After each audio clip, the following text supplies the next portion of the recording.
All right. Hi, Yeah. Hi, Terryann.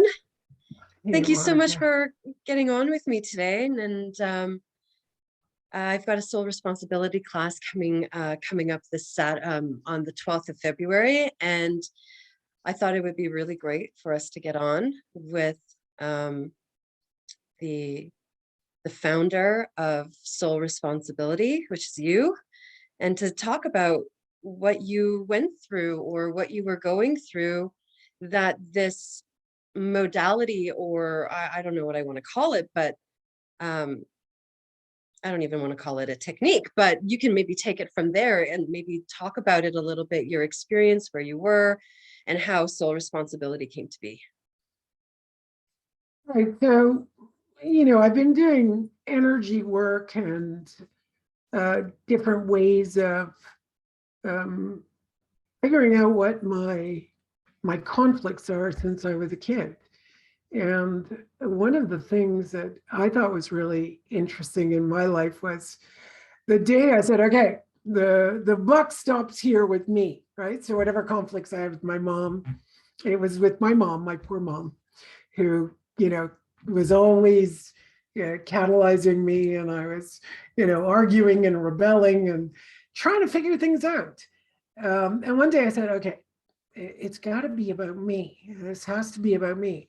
And I stood up. I actually stood up. I was about 15. And I said, Mom, I take full responsibility for whatever she was saying about me, for being obnoxious and rebellious. And, she wanted to murder me sometimes, and I would drive her crazy, right? I would absolutely drive her crazy. So I'm not going to get into, maybe we will, but I'm not going to get into what that was all about. But what I did was I took responsibility. Now, I often think about it and I go, why would I even consider that at such a young age? Was to take responsibility for my actions. Like, how did that come back to me? And I go, it's got to be all about me. So as I sat to consider this, I mean, obviously it's a lifetime. That's how many odd years ago, 46, 47 years ago, that I was taking responsibility for my actions and what she was saying. And one of the things that I did do when I took responsibility was actually to have some kind of intention behind it. Like, I intended that if I took responsibility, Mom would. So I stood up, I took responsibility. I said, I take responsibility for, being obnoxious, for rebelling, for speaking loudly, for yelling, whatever I was doing. And she just turned around and said, yeah, you are. And I went, what did I just do? I was bringing this back to, now watch what I do, the self. And we know that the soul is in the heart. Most of us say ourselves when we put our hand on our hearts. And, technically we know in the right atrium of the heart is the soul of this body. So this is where I got soul responsibility, that each and every one of us knows this. I even think of, I don't know about you, but I think of anxiety and depression, and during this period, high suicide rates, amongst a lot of people who have a lot, kids who have a lot. And the more we have, the worse it gets. So it's like, oh, does that mean the soul has been, crying out for us to become adults, or to use Jungian terminology, to individuate from the parent and, work through our lives, right? Because when, mankind was in a difficult place, we didn't have technology, we didn't have all these things that help us through things. We ended up having to work really hard, having to go plow the fields, or go hunt for food, or try and live through, if you lived in winter months, or live through the desert. What is that? all about that life has gotten so much easier and yet more stressful. I'm not going to go into too much about that, but I think that one of the primary aspects is that as kids, we really want to have our responsibility for ourselves and our lives and to be able to take that step comfortably. I think of little kids who, you take them to the park and they go out and they try to walk towards some new friends, and they come back and they hug mom's leg, and then they go back, right? There's that trial and error getting themselves out there. And then as teenagers, we're doing this trial and error of almost like the apron strings are stuck to us, and we're pulling out and we're coming back. We're testing the waters. So that's where we become responsible for our own actions, and we become responsible. But we're not doing that, right? We're going out and we're coming back, and we're in a way very dependent on parents or everyone else to do for us what we're not willing to do for ourselves. So one of the things that I was listening to the other day was Jordan Peterson, and he was talking about Exodus, and why here you leave this tyrannical system, you're a slave, and you go out, and why did we go in, or why did they go in the desert? Right? To me, it was, he explained it in his own way, but for me, it was really clear that of course I go in the desert. If I leave mom and dad, I'm going in the desert, and I'm gonna have to wander there till I figure it out. And of course, it's 40 years, and here we are 45 years later, still figuring it out. I mean, sole responsibility and taking responsibility is constant in my life. It's constant, always taking responsibility, coming back to myself. And what is that experience? And we know, our experiences are sensorial, right? We experience through the senses. We have emotions as well. And, we have an intellect that is able to figure things out. But energetically, we need to really come back to a place where our body mind understands that responsibility is actually liberating, even though it's super scary. Because if I take responsibility, well, now I'm going to go out into the world and I have to be responsible for my mistakes. But what great, you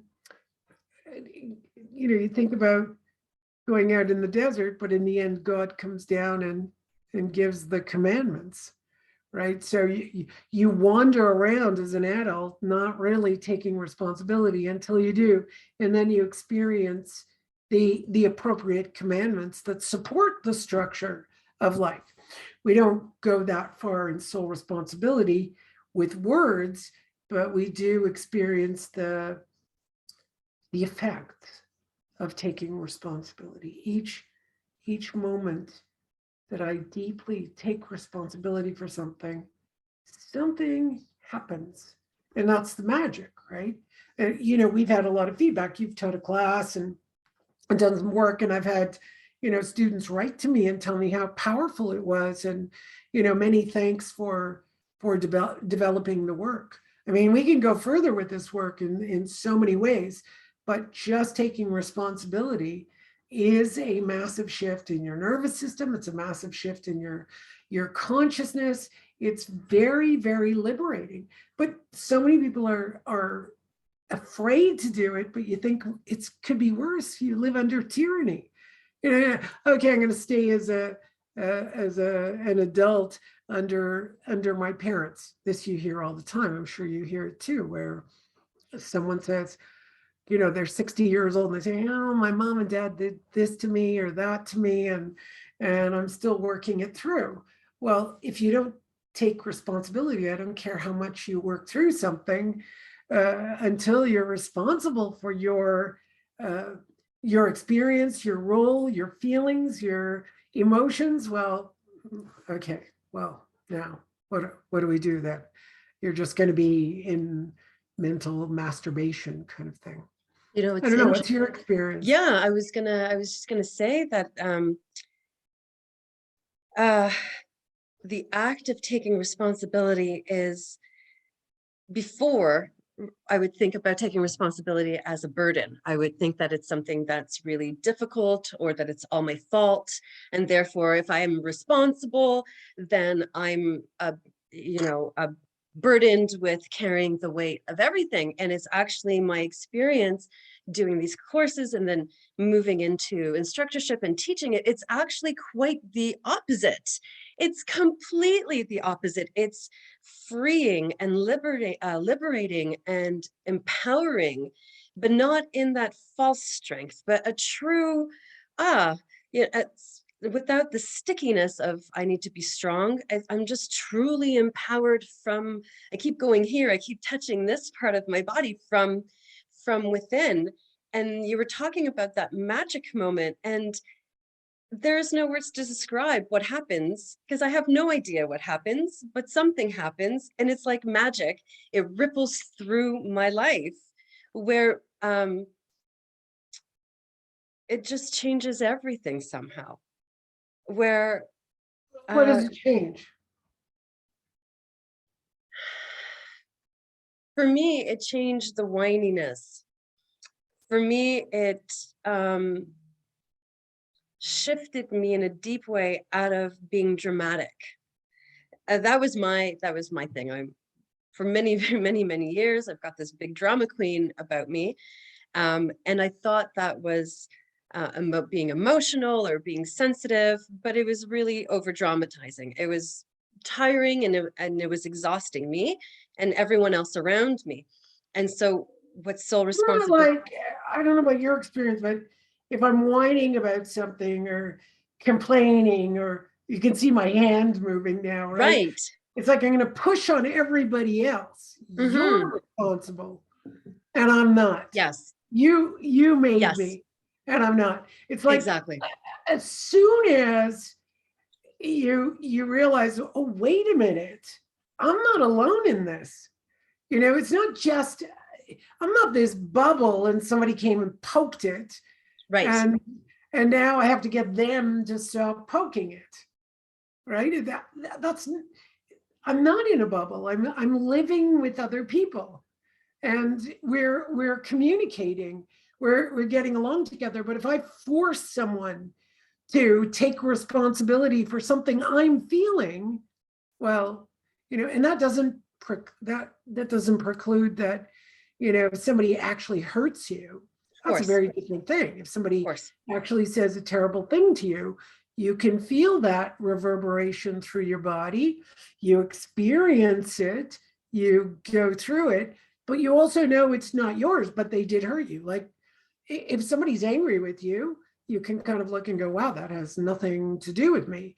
I can feel it. I have no qualms about that. But the moment somebody says, okay, but I'm going to throw a rock at you and you're bleeding, well, you have to do something about that. So the same, if they say something terrible to you, then I need to go, hey, you got to stop now, or say, that really hurts. And it seems to me as though it ends it. But if I'm not responsible for myself, I can't even say that. Yeah, thank you so much for that, for putting that so well. Like, it was this powerlessness place where I was waiting for everyone else. Here it is. I was waiting for everyone else to do for me what I was not willing to do for myself. There you go. Right? So you got to do it. And not only waiting, but I feel like I'm pushing.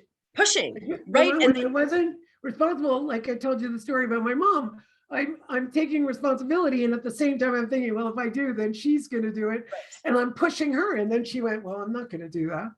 I don't want to do your stupid work. I don't want to do your stuff. Exactly.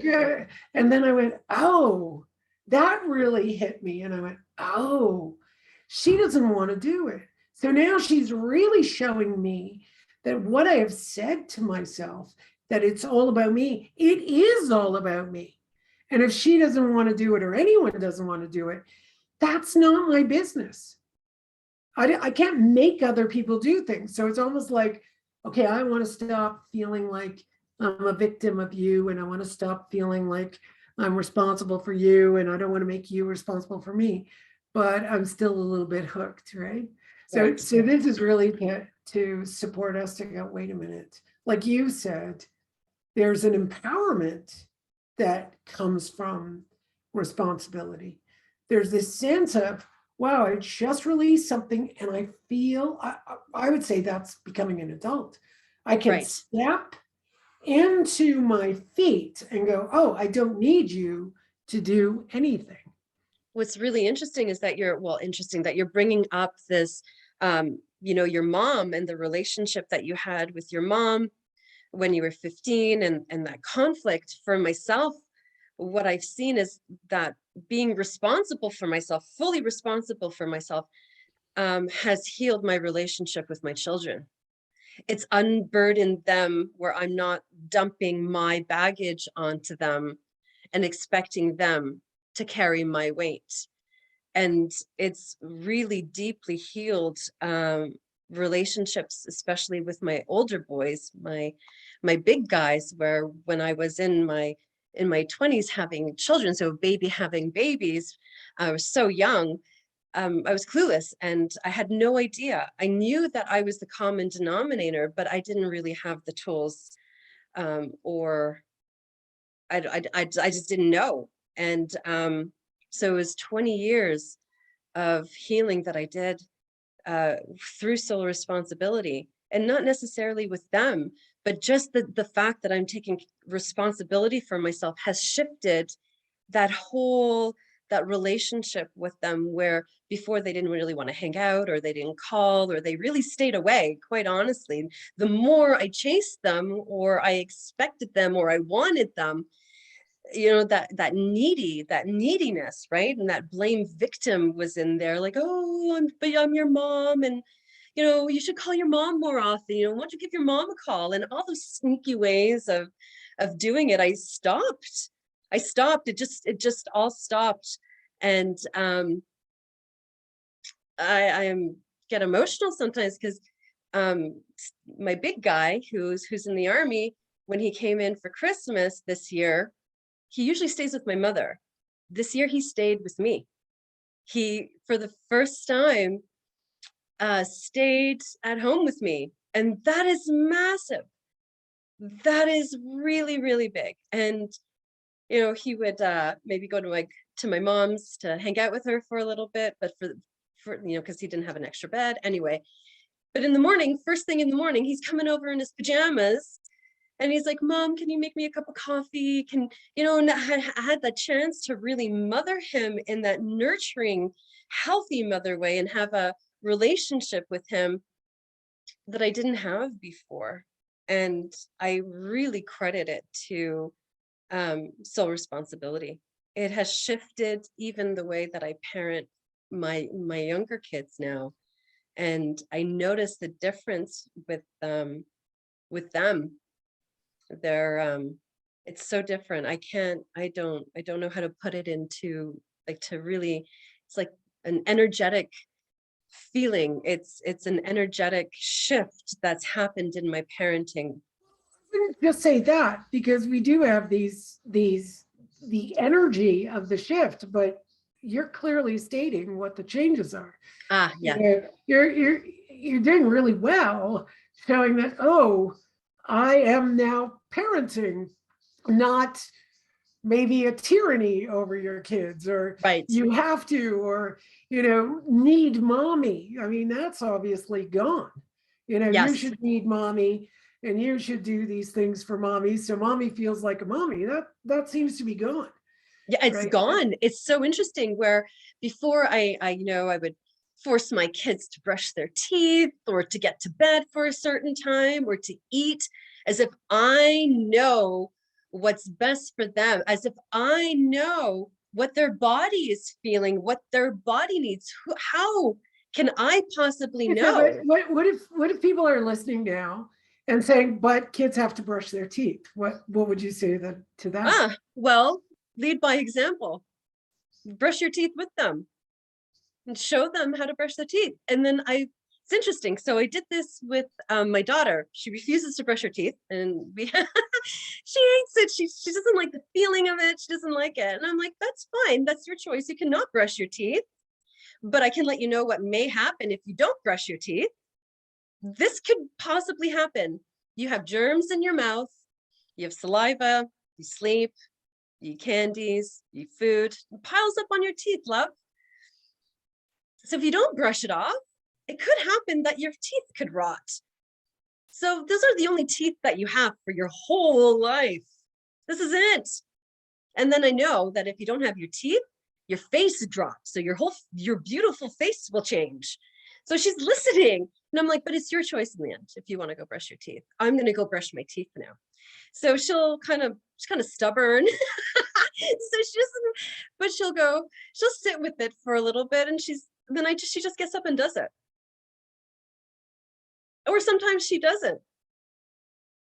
But there's no forcing. And it's the same with my middle son. I'm like, it's supper time. And he's like, I don't want to eat now. I'm like, all right, well, the food's there when you're hungry. When you come down to eat when you're hungry. I don't want to eat with you tonight, Mom. All right, I'll see you later. It's the neediness is gone. It's like, oh, it's just so wonderful. And I'm seeing my children as individuals is also really something that's really big for me. That they're their own people. They're living their own life. They've got their own story and their own challenges to go through. And the only thing that I can do is support them through it. I don't want to save them. They don't need saving. And if they make a mistake, well, so what? They made a mistake. And then they'll be responsible for it. And it's so great how they do it. It's so simple. I'm sorry. And I'm like, yeah, okay. Let's get on with it. It's beautiful. Yeah, it's beautiful. It is beautiful. It's almost like as soon as we start to grow up, ourselves, and we unravel all those fears and like you said earlier, responsibility for so many people means guilt and burden. And these are the things I have to do, or I should do, or I should have done. And we don't take responsibility for it. I didn't do them. I'm in a certain place right now, and I'm completely unable to do them. I mean, if you're supposed to clean your bathroom, but you're in Asia and your bathroom's in Canada, well, you can't do it. But I know that's an extreme example, but we often forget what we were like yesterday. Yes. And why we didn't do something. And then we just set these, it's like a downloading from the list of regulations of what we have to do. And the shoulders get burdened and we keep saying, I have to do it. I have to do it. Otherwise, maybe I'm a bad person or whatever we think. And we don't realize that responsibility has nothing to do with these things. Nothing. I mean, obviously the experience is, I experienced responsibility like this, but we do need to unravel it because it feels like that is in the soul. We've got to take all the fairy tales that we read or mythologies is about ultimately, not in every single fairy tale, I don't mean that's the theme, but along the journey of whatever hero is responsibility. Pinocchio, Cinderella is such an interesting story because I think we've heard that story, and I love that story a lot. It's so powerful because it is the experience of the feminine, that she's enslaved, whether you're a man or a woman, and that we're constantly looking for the feminine to be supported by the masculine. And people take it as, woman needs a man. No, that's not what that's about at all. But, that's the generic idea. But for me, Cinderella is so powerful because we do subjugate, the intuitive, which is feminine. We subjugate the creative, which is, you can say is masculine, but we know the right brain also has creativity in it. We do all these things and we don't realize that we're giving birth to her, and she's sitting under everything. And I don't care whether you say, well, but I'm female. So what? It doesn't mean that's you from the outside world. It's what you're doing to the feminine within. Even now we have a very strong feminine coming out, but it's kind of swayed in the other direction. It's gotten a little, you know, it's dysmorphic in so many ways. Of course, that has to happen for the pendulum to swing to the middle so we understand both. But we know anytime the masculine swings in one direction or the feminine and it stays there too long, we get a lot of trouble. So that's what I was going to say, where, you can feel that chaos coming up. It is just, when you stuff, for me, when I stuff my intuition down, or I belittle that experience of that creativity, that it comes up very chaotically. It's like a screaming child, so in a way. Or we even use intuition to hurt ourselves. Oh, I knew it. I Right. should have done it. I felt that. I knew it. I told you so. It's like, that's too rough. That's, of course, that signals to us that, oh, my intuition was speaking, but we can't have intuition just running rampant without the support of the masculine. Or you could look at it as left brain, right brain need each other. Yes. Just like masculine and feminine need each other, no matter who you are. That is within us. And I find that fascinating, that, oh my God, they're masculine qualities and feminine qualities, and they're always supporting each other, especially when you find non-directional qualities. Anyway, I don't want to go off too much. It's the functioning of this mechanism, the thinking function, the feeling function, the emotional aspect, all of the body itself, we're constantly learning about it. I think we know very little. So at the minimum, if I listen, to me, it's a little bit flowery, but if I listen to the urgings of my soul, which tell me I must take responsibility, otherwise I will suffer. It's so interesting. I was just going to say that once I take responsibility for my feelings, so even just having a sensory experience, or I take responsibility for my emotions, there's an immediate relief. There's an immediate expansion, that the simpleness of saying, well, I take responsibility for feeling pain. If there's pain, then, or hot, even, instead of whatever the experience is, that I take responsibility for my experience. There's something that shifts immediately. It's an immediate bodily experience where this spaciousness comes in, and a relief and an empowerment. I don't know about relief, but definitely a spaciousness, though. There's it's like a cognitive shift. Yes. Like all of our mind and the brain is focused on one particular thing. I need to come back and wait a minute. This is my life, my experience, that at least we can start with, and I have the ability to respond in my life. I'm the one who has the ability. If I keep asking everybody else to respond for me, well, I'm always going to be their slave. Well, I was going to say, I'm going to keep accusing them of making me a slave. Right. So you talk about freedom, and I go, yeah, that's the enslavement. As soon as I have this ability to respond. Right. Okay. Now I can take care of things. That is so crucial. The ability, just saying that, or maybe, whoever's listening, just to hear, I have the ability to respond. And yes, you do. And yes, I do. And yes, everyone else does.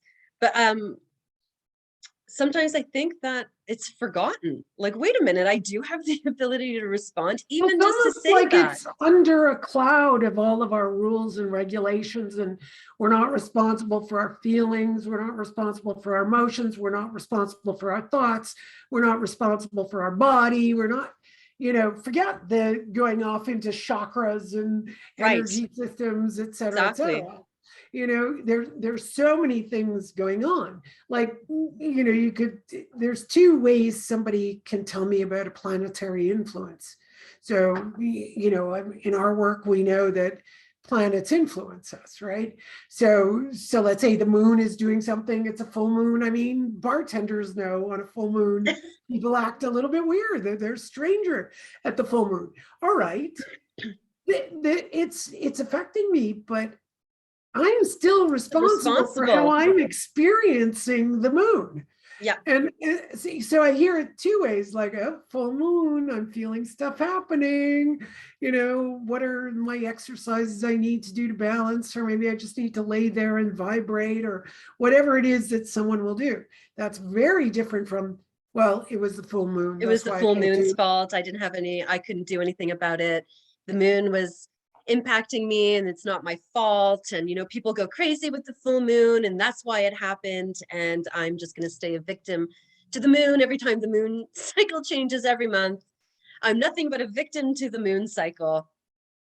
So thank goodness for soul responsibility. It is such a powerful, complex, but so simple that anyone who doesn't even have, let's say training, or, a practitioner or not a practitioner, can use this in their daily life for themselves. And I think that's one of the most powerful things is, like, you don't have to go and do a 20-hour course to be able to use this, or go for a years of training to do this. You can use this, you take the class, you get your protocol, or you get your paper, and you can sit down and do this. I think that's wonderful. I experienced you doing the work with a group of people who are not necessarily, quite a few of them weren't familiar with the work at all. And they witnessed you taking someone through taking responsibility. And I was blown away by watching, because when I'm teaching, it's, you're stuck in your own stuff. I don't know if you're in your mode, you don't really. Yeah, you get in your zone.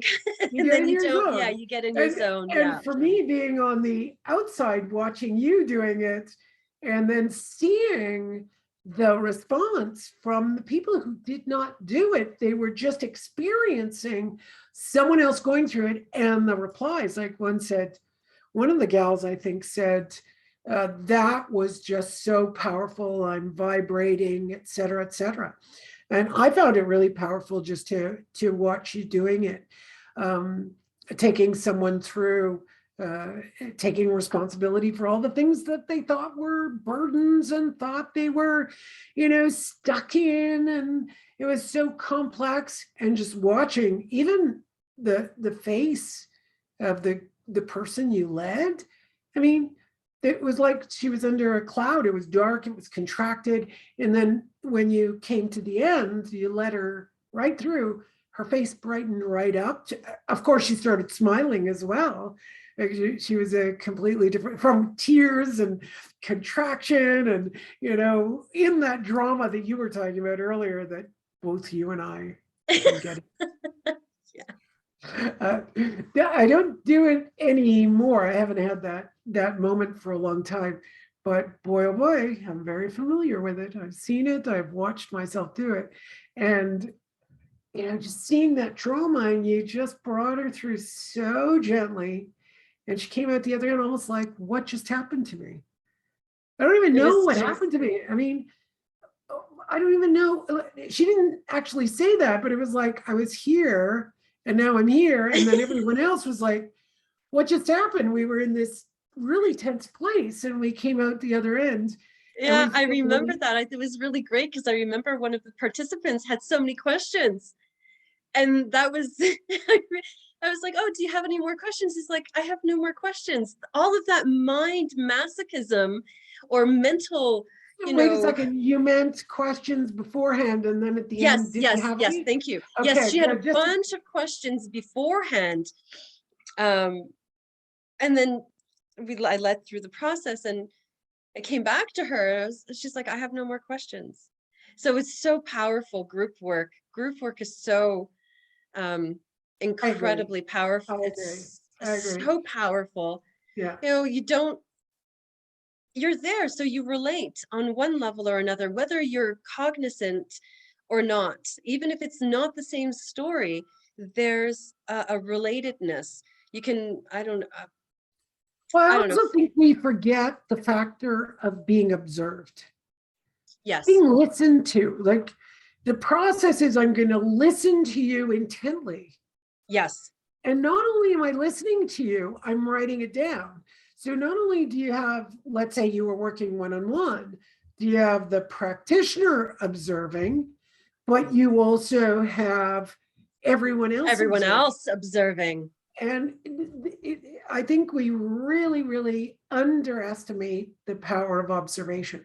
It's even, when you see all those mirrors in a gym, right? And you're working out and you don't look in the mirror. And then one day you get a trainer and your trainer says, look in the mirror. Yes. And you go, that's how I'm doing my exercise? My whole body is contorted. I had no idea. I thought it was fine. And then he says, okay, just observe, and I'm going to give you small adjustments to your structure. And both of you are observing that, and all of a sudden the structure changes. Even just lifting, doing some, what do you call these? Curls, right? Just doing some curls. You can be doing it like this. And when you observe and you say, straighten up, then you notice the curls moving up.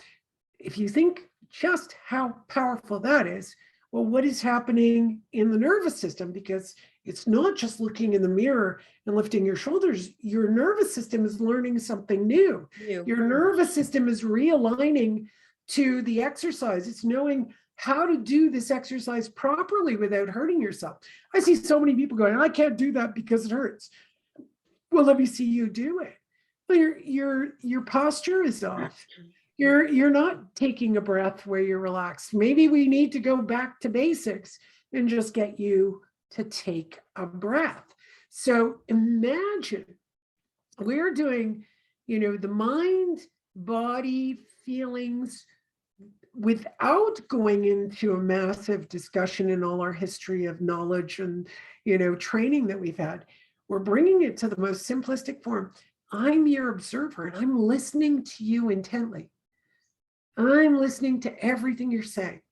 That is, I think, the first step in the person seeing what they're saying and being able to take responsibility. So the moment they see it, they hear it repeated to them, and then they say it, there's a lot going on. There's so much going on in that process.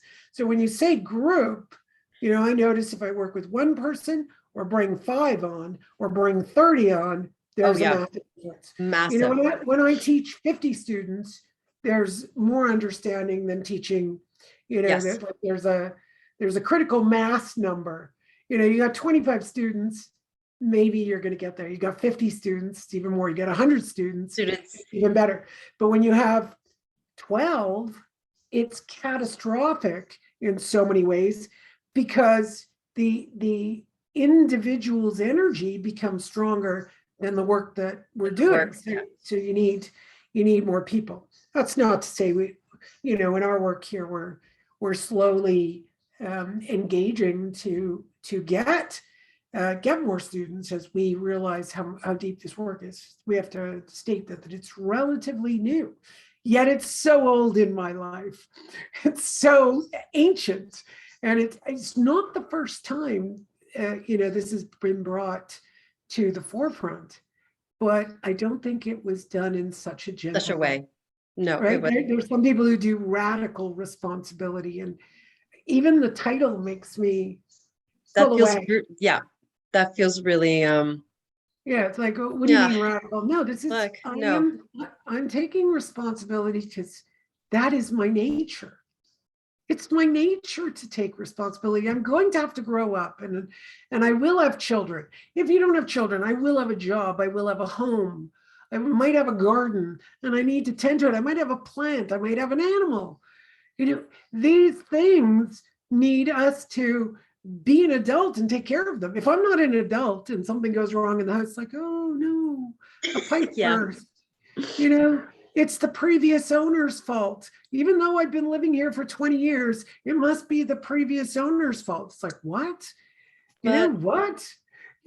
Have you been checking your pipes? Oh, I've been in my house for 5 years and the window leaked. Well, Did you do anything did about you it? take Did care you? of the window? Yeah. Anyway, it needs a little care. Do you shower once every 5 years? Do you clean out your ears once every 5 years? No, no, you don't. You got to do the same thing for the house. For the house. And then I would have to say, using the house as a metaphor, but for your life. Oh yes, Yeah, of course. I I think that didn't mean I think to. our reaction to our homes is symbolic of how we deal with ourselves. Yes. It's very powerful to own a house. Here's a good story. My mom had a huge leak, like it filled up the entryway of the house, at least a foot and a half of water. And she always panics. And I told her, stop panicking. What is panic? How does panic help this situation? You're still going to have to call the plumber. You're still going to have to turn off the water. You're still going to have to clean it up. Panic is not going to help you. And it was this beautiful moment where she called me up. She said, oh, the front's filled with water. The heater, the radiator exploded. And you know what? I did what you said. I just went and I got a bucket and I called the plumber. I was like, wow. Wow. You probably just saved 5 years of your life, right? So it's like, Right. I'm doing what is responsible. Panic is for what, right? That's not necessary. And then what was really interesting is that her adjuster came, the insurance adjuster. And she was, going around cleaning up things, taking care of things. And now remember, an insurance company obviously sees a lot of people. And he just looked at her and said, you're an oddity. And she said, what do you mean? So I haven't seen this in all of the things I do for homes. I've never seen this. They let me in, they let me go to the problem. They live their lives. They don't clean up anything. They don't take care of anything. They just leave it. And they said, I've never seen, and you're like 80 years old doing this. And I've never seen anyone do this. And I thought, wow, what's happening to us? This is your home. This is where you live. It would be likely representative of how dismissive we are of our own responsibilities. Yes. Like your home Yes. gets flooded and you're not going to go and remove the water and move your own furniture. No, just I let know. the insurance company I'll just let the insurance take guy. care of it. What? And it's like a disconnect too. I always find this too, that we kind of go, the insurance company, I pay them, so they're responsible. Like, no, they're my backup. I'm paying them, in case I don't have enough money to take care of something. But I'm not going to let my sofa go to rot or my floors go to rot because there's water. That's something I need to take care of.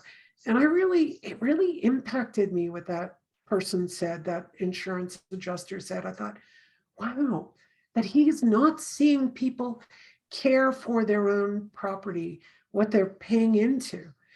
And, rentals as well. I'm renting the property. I don't have to do anything. No, you need to inform someone. You live there. The damages are going to be put on you if you don't take care of it because you've signed a lease. Why would you do this? It seems to me that if I think everyone else is responsible for me because I just did this, we're really losing the plot, right? Yeah. We're really losing the plot of how our souls connect. I agree. And you can still think that big business makes a lot of money. Yeah, but my little adjuster, is getting paid. There are people getting paid. They supply people. It's like some kind of disconnect going on. And I think responsibility is important to make that connection. It's not everybody else who's responsible for us. Yeah, I can understand when something is legitimately a problem, somebody's, criminally, done something. all right, well, we have a legal system to take care of that. But that I'm not responsible for something going on in the premises I live in. You know, I was in a premise for a really long time renting, and I think it was like 8 or 9 years. And, you know, I got no response from the landlord. The wall was cracked open, you know, all the gyprock was coming into the house, and no answer, no answer, no answer. What do you think happened? I ended up having someone take care of it myself. Yeah, You know, that's, that's it. It I always plowed comes through back. it.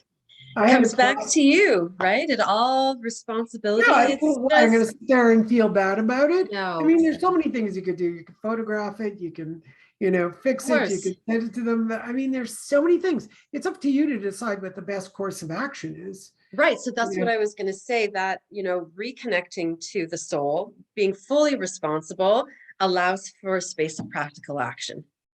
You can take the steps, you have the ability to respond. So I think that's really powerful. It's powerful stuff. it really is. I think it permeates, you know, the cultural zeitgeist as well, because we often have a cultural feeling that none of us are responsible. You know, if my neighbor is hurt, um, why wouldn't I help? Yes. And it shocks me when someone thinks, no, you don't have to help. What do you mean you don't have What do to you help? mean? No, no. Yes, you What do you do. mean? No. You know, I have a relationship with my tenant. You know, she was hospitalized with the possibility of going into a home. And her biggest fear was that she'd have to continue paying rent till her lease was up. It's like, you're not working with some faceless company. You're not working with somewhere you have to sue. You know, so the daughter came, she said, she's so worried. And it's like, don't worry about it. Don't worry about it. It's not going to break the bank. We'll pay for it and we'll be fine. Make it up. She does what she Figure it needs to out up. do. Exactly. Like, Exactly. you know, if you don't have that connection and you don't have the responsibility and you're constantly, you know, blaming someone else for, you know, what you're doing, and you're not taking responsibility, well, yeah, you're going to end up in a place where you think that you can't deal with someone. I mean, she clearly felt she could ask us, and, you know, she got the response like, no, you don't have to, don't worry about it. It's not what you need to worry about right now. Yeah. Thank you so much, Terryann, for hopping on with me. I had so much fun. It was so great to connect with you. I do have to run, but I wanted to say thank you so much. That if you're interested in soul responsibility, you can reach out to me, or you can reach out to Terryann. Also, there's another practitioner who does this work in South Africa, Caroline Linton. So I've got a frog in my throat. You want to take it away from me? Okay, but I just wanted to mention that I am not teaching right now. It's Caroline Linton and Monica Marzak that are teaching at the present moment and giving sessions. Right now, I'm focused Yes. only on training new instructors. Right. If Thank you for somebody clearing wants to it up for train. me. Yeah. Thank you. Right. So I've got a class coming up February 12th. You can reach me directly at monicamarzak@gmail.com if you want to register, and I'll get you all set up. Thank you so much, Terryann. Welcome, Monica. Thank you. That was fun. Thank you. It was fun. Bye, sweetie.